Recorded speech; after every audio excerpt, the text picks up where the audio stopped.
Sentimen terhadap saham syarikat telekomunikasi, telco, tempatan dijangka kekal lemah berikutan ketiadaan pemangkin kenaikan harga saham yang jelas dan ketidaktentuan dasar 5G. Menurut RHB Research, strategi pemilihan saham tertentu masih menjadi keutamaan dengan fokus diberikan kepada syarikat berasaskan talian tetap yang dilihat mempunyai potensi pertumbuhan lebih jelas, asas perniagaan kukuh serta pengurusan modal yang baik.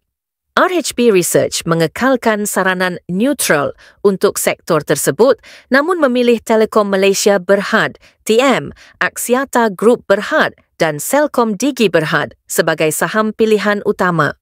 Ketiga-tiga saham itu diberikan saranan beli dengan harga sasaran masing-masing RM8.15, RM20 dan RM4.30 sesaham. Antara risiko utama yang dikenal pasti adalah persaingan sengit, prestasi kewangan yang lemah dan cabaran dari sudut kawal selia.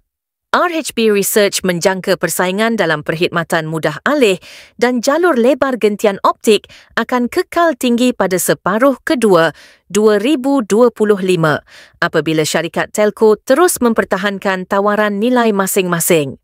Pelaksanaan rasionalisasi subsidi RON 95 pada penghujung tahun ini juga mungkin memberi kesan kepada sentimen pengguna dan penggunaan perkhidmatan, katanya dalam satu nota kajian. Mengenai 5G, RHB Research menjangka syarikat telco akan mula membayar kos yang lebih tinggi kepada Digital Nasional Berhad, DNB, bermula 2025 selaras dengan peningkatan penggunaan dan trafik data.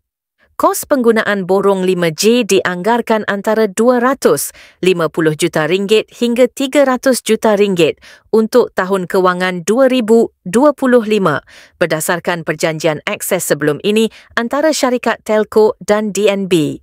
Tambahnya, pelaksanaan rangkaian 5G kedua juga berpotensi memberi peluang kepada syarikat telco untuk mendapat struktur harga borong yang lebih kompetitif, sekaligus boleh mengurangkan dominasi DNB sebagai penyedia tunggal akses 5G. Namun, semua ini bergantung kepada hasil model perniagaan baharu DNB yang masih dalam semakan, katanya.